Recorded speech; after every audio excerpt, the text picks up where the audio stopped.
Assalamualaikum warahmatullahi wabarakatuh. Selamat datang di video seminar proposal saya. Perkenalkan, nama saya Selvianti dengan NIM D1011191030.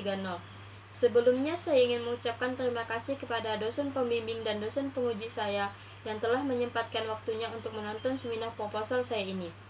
Terima kasih kepada Bapak Heri Azwansah STMT IPM selaku dosen pembimbing utama saya dan Ibu Sumiyatina STMT IPM selaku dosen pembimbing kedua saya, serta Bapak Insinyur Ahmad Dali MSc selaku dosen penguji utama saya dan Bapak Dr. Said STMT selaku dosen penguji kedua saya. Baiklah, saya akan memulai presentasi seminar proposal saya yang berjudul Analisis Kinerja Ruas Jalan Tebas terhadap Rencana Pembangunan Jembatan Sungai Sambas Besar Kabupaten Sambas. Selanjutnya kita masuk ke sistematika proposal, bab 1 pendahuluan, bab 2 tinjauan pustaka, dan bab 3 metodologi penelitian. Bab 1 pendahuluan. Di dalam pendahuluan terdapat latar belakang, rumusan masalah, tujuan penelitian, batasan masalah, dan sistematika penulisan. Latar belakang. Transportasi di Kabupaten Sambas merupakan salah satu elemen pendukung dalam mendorong perekonomian masyarakat di wilayah Kabupaten Sambas. Semakin meningkatnya jumlah penduduk di wilayah Kabupaten Sambas menyebabkan aktivitas dan mobilitas masyarakat relatif meningkat setiap tahunnya. Untuk mendukung hal tersebut, dibutuhkan sarana transportasi, salah satunya pembangunan jembatan Sungai Sambas Besar yang memiliki peranan penting sebagai penghubung mobilitas logistik dan orang.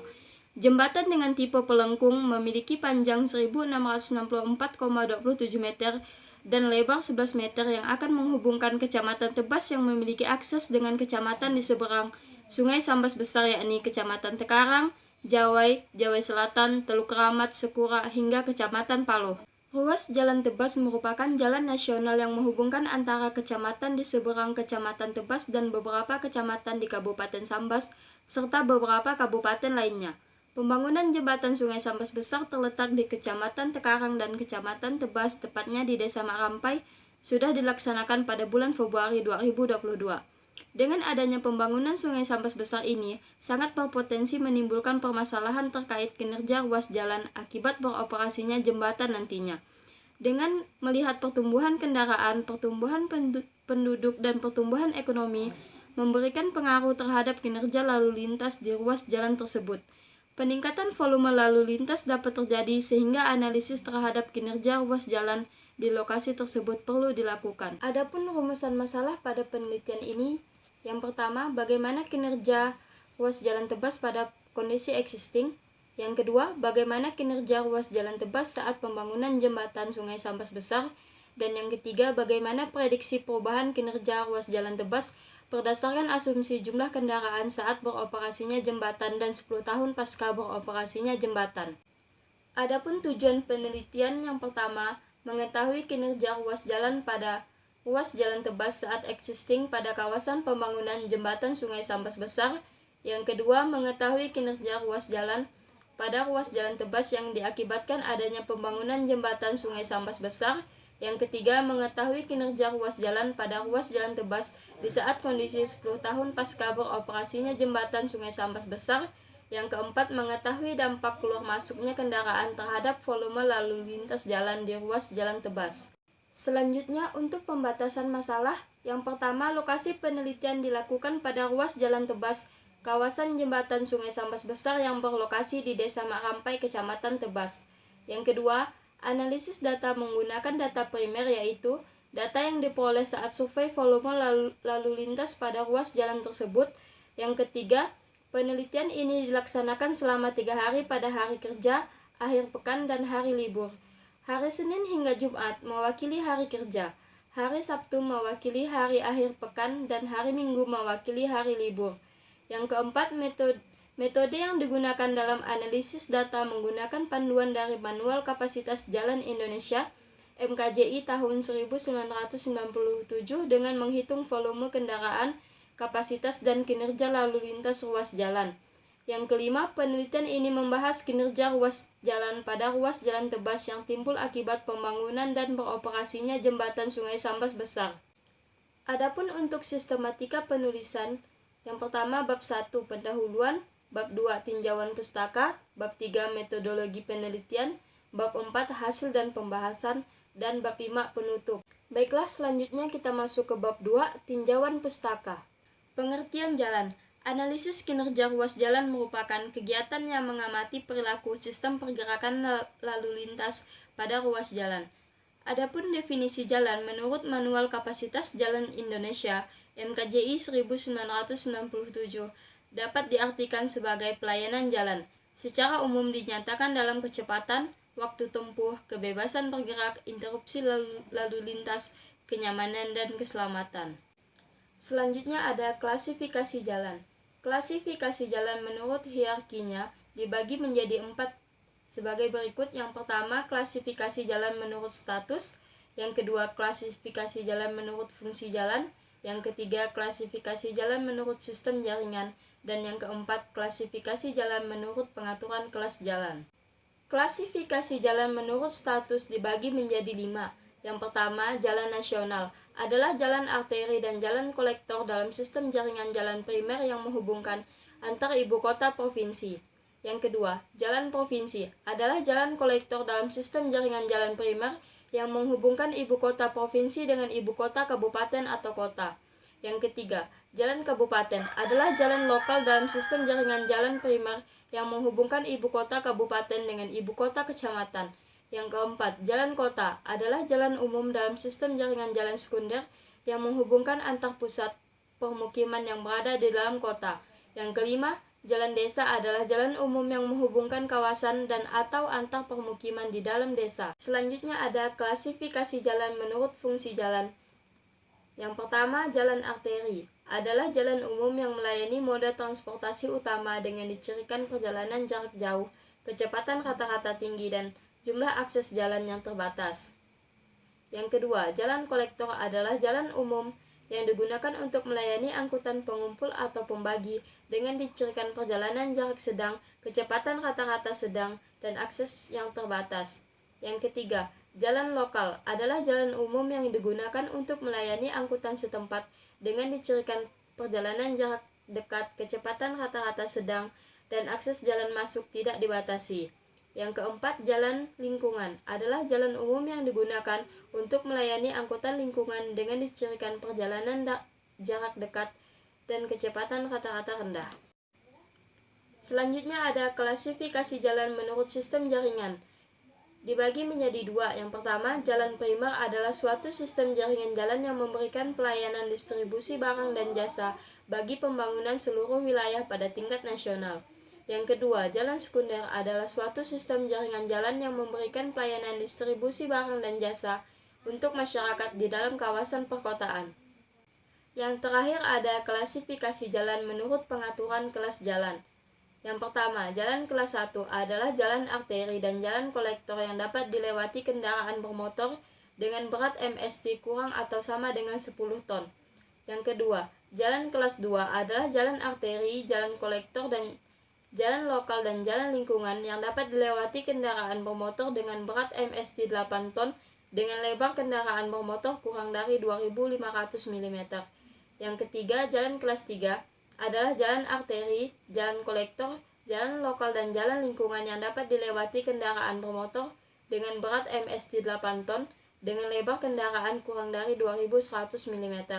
Yang keempat ada jalan kelas khusus adalah jalan arteri yang dapat dilewati kendaraan bermotor dengan berat MST lebih dari 10 ton. Selanjutnya kita masuk ke karakteristik jalan. Menurut MKJI 1997, karakteristik ruas jalan utama yang mempengaruhi kapasitas dan kinerja jalan yaitu yang pertama, geometri jalan yang mempengaruhi kapasitas dan jalan seperti jenis jalan yang menentukan perbedaan beban lalu lintas, lebar lajur yang mempengaruhi kecepatan dan nilai kapasitas lalu lintas bebas, serta trotoar yang mempengaruhi hambatan samping di sisi jalan dan bahu jalan. Yang kedua, komposisi lalu lintas dan pemisah arah merupakan kapasitas maksimum terjadi pada arus yang sama di kedua arah 50% dan 50% untuk tipe jalan 2/2 UD, sehingga pemisah pada arah ini harus ditentukan saat menentukan nilai kapasitas yang akan dicapai. Yang ketiga, pengaturan lalu lintas yang berpengaruh signifikan terhadap kapasitas meliputi batas kecepatan, pembatas aktivitas parkir, larangan berhenti, pembatas akses persimpangan, dan akses untuk jenis kendaraan tertentu seperti angkutan kota atau angkot. Selanjutnya untuk tipe ruas jalan, yang pertama ada jalan 2 lajur 2 arah dengan lebar jalur lalu lintas 7 meter dan tidak ada median jalan.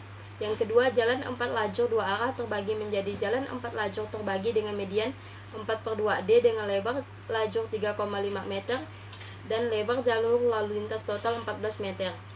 Dan jalan 4 lajur tak terbagi tanpa median 4/2UD dengan lebar lajur 3,5 meter dan lebar jalur lalu lintas total 14 meter. Yang ketiga ada jalan 6 lajur 2 arah terbagi dengan lebar lajur 3,5 meter dan lebar jalur lalu lintas total 21 meter dan memiliki median jalan. Yang keempat ada jalan 1 arah dengan lebar jalur lalu lintas 7 meter dan tidak ada median jalan. Selanjutnya masuk ke analisis kinerja ruas jalan. Yang pertama ada volume lalu lintas. Volume lalu lintas merupakan jumlah kendaraan yang melewati suatu titik dari satu ruas jalan pada waktu tertentu. Untuk mengukur jumlah arus lalu lintas dinyatakan dalam kendaraan per hari, SMP per jam, dan kendaraan per menit. Persamaan untuk menghitung volume lalu lintas adalah sebagai berikut. Q sama dengan KI dikali EMP, yang dimana Q merupakan volume lalu lintas SMP per jam dan KI merupakan volume lalu lintas kendaraan per jam dan EMP merupakan faktor ekivalen kendaraan. Yang kedua ada kapasitas. Kapasitas adalah arus maksimum pada kondisi tertentu yang melewati suatu titik di jalan yang dapat dipertahankan per satuan jam. Menurut MKJI 1997, perhitungan kapasitas ruas jalan didasarkan pada persamaan berikut. C sama dengan CO dikali FCW dikali FCSP dikali FCSF dikali FCCS, yang dimana C merupakan kapasitas SMP per jam, CO kapasitas dasar untuk kondisi tertentu SMP per jam, FCW merupakan faktor penyesuaian lebar jalan, FCSP merupakan faktor penyesuaian pemisah arah, FCSF merupakan faktor penyesuaian hambatan samping dan bahu jalan atau kerep, FCCS merupakan faktor penyesuaian ukuran kota jumlah penduduk. Berikut adalah tabel untuk menentukan kapasitas. Yang pertama ada tabel kapasitas jalan CO, yang kedua ada tabel faktor penyesuaian kapasitas FCW untuk pengaruh lebar jalur, dan yang ketiga ada tabel faktor penyesuaian kapasitas untuk pemisah arah FCSP. Selanjutnya ada tabel keempat, tabel faktor penyesuaian kapasitas akibat hambatan samping FCSF untuk jalan yang mempunyai bahu jalan. Selanjutnya ada tabel kelima, faktor penyesuaian kapasitas akibat hambatan samping FCSF untuk jalan yang mempunyai kerep. Yang ketiga ada derajat kejenuhan. Derajat kejenuhan DS merupakan rasio arus lalu lintas Q terhadap kapasitas C, digunakan sebagai faktor utama dalam penentuan tingkat kinerja simpang dan segmen jalan. Menurut MKJI 1997, persamaan untuk mencari besarnya nilai kejenuhan adalah sebagai berikut. DS sama dengan Q per C, yang dimana DS merupakan derajat kejenuhan, Q merupakan volume kendaraan SMP per jam, dan C merupakan kapasitas jalan SMP per jam. Yang keempat ada kecepatan dan waktu tempuh. Kecepatan tempuh adalah kecepatan rata-rata kilometer per jam yang dihitung dengan membagi panjang jalan dengan waktu tempuh jalan atau kecepatan rata-rata ruang kendaraan ringan LV di sepanjang segmen jalan. Kecepatan tempuh V juga didefinisikan sebagai kecepatan kendaraan dalam kondisi lalu lintas nyata dan besarnya ditentukan berdasarkan nilai derajat kejenuhan DS dan kecepatan arus bebas FV dengan menggunakan grafik kecepatan tempuh sesuai tipe jalan. Berikut adalah grafik kecepatan fungsi dari derajat kejenuhan. Yang pertama ada grafik untuk tipe jalan 2/2UD, yang kedua ada grafik untuk tipe jalan banyak lajur dan satu arah. Yang kelima ada hambatan samping.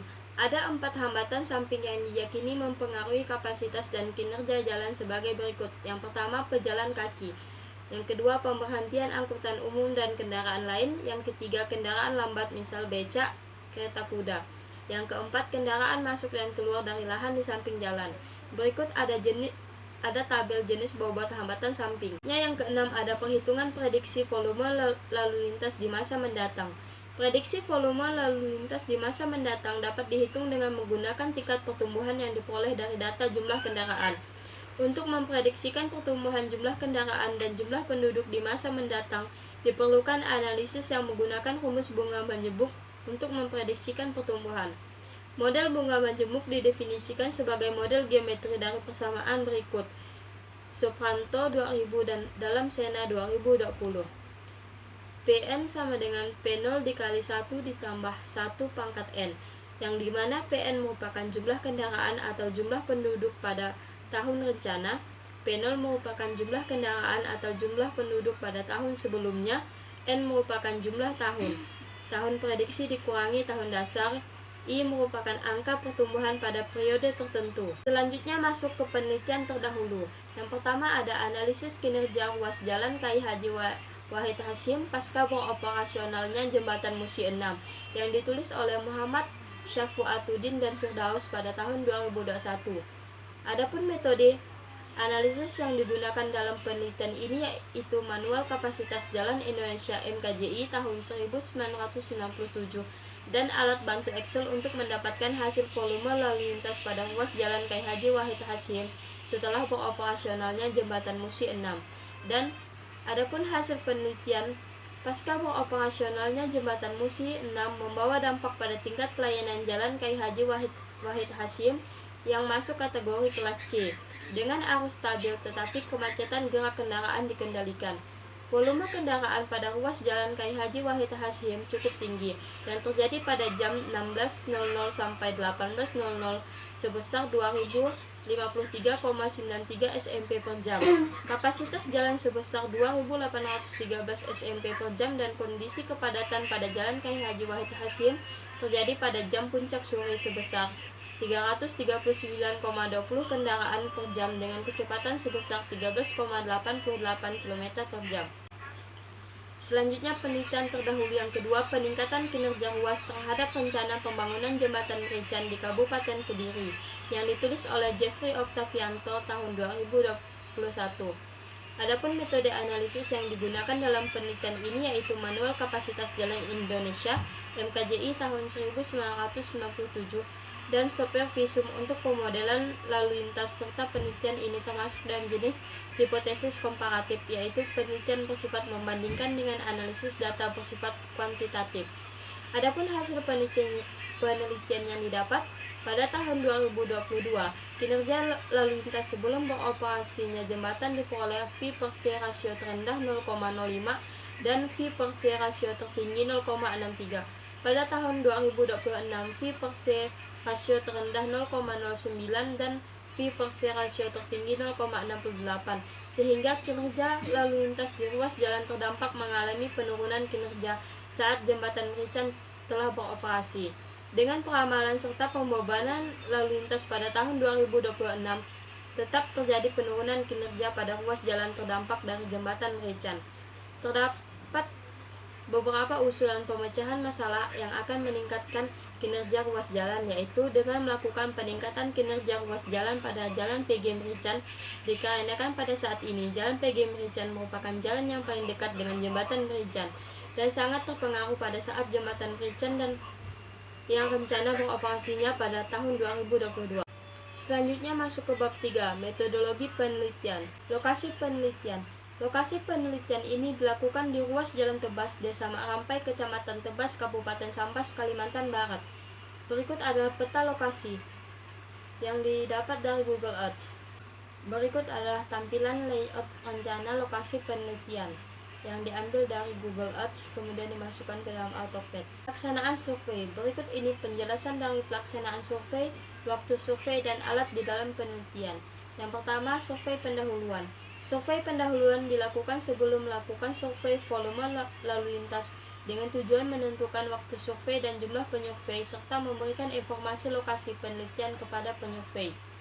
Penyurvei memberikan arahan tentang cara pengambilan data, pengecekan metodologi dan formulir survei serta alat-alat sebelum survei volume lalu lintas dilakukan.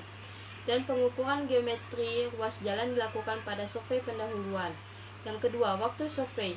Survei dilakukan selama 3 hari yaitu hari Sabtu mewakili hari akhir pekan, hari Minggu mewakili hari libur, dan hari Senin mewakili hari kerja.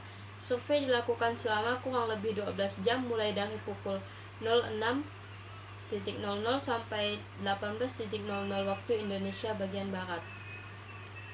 Yang ketiga, alat penelitian. Peralatan yang digunakan dalam penelitian ini antara lain formulir survei, alat tulis, meteran, counter hand, dan smartphone, serta alat-alat bantu lainnya. Selanjutnya, teknik pengumpulan data. Data yang diperoleh dalam penelitian ini bersumber dari data primer dan data sekunder. Pengumpulan data diperoleh dari studi literatur maupun survei langsung. Yang pertama, studi literatur. Pada tugas akhir ini, wajib dan harus berpatokan pada teori yang berhubungan dengan penelitian ini sebagai acuan untuk penelitian, yaitu Manual Kapasitas Jalan Indonesia tahun 1997. Yang kedua, teknik observasi. Teknik observasi adalah metode pengumpulan data primer yang diperoleh dari survei atau pengamatan langsung di lapangan. Pengambilan data ini dilakukan dengan teliti agar diperoleh data yang akurat dengan pengamatan langsung yang meliputi melihat, merekam, menghitung, mengukur, dan mencatat kejadian. Yang pertama, data geometri. Data geometri yang dibutuhkan adalah tipe jalan, jumlah lajur, bahu jalan, dan jumlah lajur masuk dan keluar. Adapun alat-alat yang digunakan dalam melakukan survei geometri yaitu meteran dan formulir survei. Yang kedua ada data volume lalu lintas. Data volume lalu lintas diperoleh dengan survei lapangan yang bertujuan untuk mengetahui jumlah kendaraan dan berbagai jenis kendaraan yang melintasi ruas jalan di lokasi penelitian. Yang ketiga, survei kecepatan kendaraan. Data kecepatan yang diambil meliputi kecepatan sepeda motor dan kecepatan kendaraan ringan sebagai acuan untuk kendaraan lain. Karena sepeda motor dan kendaraan ringan lebih mudah dijadikan sebagai sasaran untuk dibaca oleh alat. Yang keempat, survei hambatan samping. Menurut Manual Kapasitas Jalan Indonesia (MKJI) tahun 1997, frekuensi kejadian hambatan samping per jam per 200 meter pada kedua sisi segmen yang dipelajari pada lokasi penelitian meliputi pejalan kaki, pemberhentian angkutan umum, dan kendaraan lain, kendaraan lambat contohnya becak dan kereta kuda, kendaraan masuk dan keluar dari lahan di samping jalan. Teknik pengumpulan data yang ketiga yaitu teknik studi dokumentasi. Teknik studi dokumentasi adalah teknik pengumpulan data sekunder dengan memperoleh informasi dari instansi terkait maupun klasifikasi bahan tertulis yang berhubungan dengan masalah penelitian seperti buku-buku ilmiah dan studi literatur lainnya. Pengumpulan data sekunder. Data sekunder diperoleh dari beberapa instansi terkait dan dari beberapa sumber yang meliputi peta lokasi penelitian, data perencanaan jembatan Sungai Sambas Besar, dan jumlah penduduk Sambas dan jumlah penduduk di beberapa kecamatan Tebas yang berada di sekitar jembatan Sungai Sambas Besar. Selanjutnya, analisis data. Yang pertama, analisa pertumbuhan penduduk dan kendaraan. Analisa pertumbuhan penduduk dan kendaraan bermotor menggunakan data jumlah penduduk dan kendaraan bermotor di beberapa kecamatan dari Kabupaten Sambas. Untuk perhitungan proyeksi pertumbuhan penduduk digunakan rumus bunga majemuk. Yang kedua, analisis tingkat kinerja jalan. Ada analisis kondisi existing. Analisis kondisi existing menunjukkan hasil data primer dan data sekunder untuk tahun 2023 dari volume jam perencanaan akan didapatkan pada analisis volume lalu lintas, kemudian dikurangi dengan bangkitan tarikan yang terjadi dari aktivitas kendaraan saat kondisi existing jembatan Sungai Sambas Besar. Yang kedua ada analisis masa konstruksi atau pembangunan. Analisis masa konstruksi menunjukkan hasil data primer dan data sekunder pada tahun 2023 dari volume jam perencanaan akan didapat pada analisis volume lalu lintas, kemudian ditambahkan dengan bangkitan tarikan yang terjadi dari aktivitas kendaraan saat kondisi pada masa konstruksi jembatan Sungai Sambas Besar. Yang ketiga ada analisis kondisi pengoperasian jembatan. Pada perkiraan jumlah volume lalu lintas pada tahun 2024 menggunakan rumus majemuk dengan data jumlah volume lalu lintas hasil survei tahun 2023 sebagai kondisi existing dan menggunakan tingkat pertumbuhan rata-rata volume lalu lintas di Kabupaten Sambas, kemudian ditambah hasil dari analisis bangkitan perjalanan SMP per jam dan digunakan proyeksi kendaraan Kabupaten Sambas pada tahun 2024. Yang keempat ada analisis kondisi 10 tahun setelah pengoperasian jembatan. Pada kondisi ini dilakukan analisis serupa pada analisis kondisi operasional jembatan Sungai Sambas Besar, tetapi data proyeksi menggunakan data 10 tahun, yaitu tahun 2034 setelah pengoperasian jembatan. Analisis data yang ketiga yaitu analisis bangkitan perjalanan di jembatan Sungai Sambas Besar saat existing dan saat beroperasi. Bangkitan atau tarikan SMP per jam sama dengan nilai tertinggi pada kendaraan masuk atau keluar area yang ditinjau kendaraan per jam dikali EMP. Berikut adalah diagram alir penelitian yang diawali dengan dimulai, kemudian identifikasi masalah dan mencari studi literatur, kemudian pengumpulan data.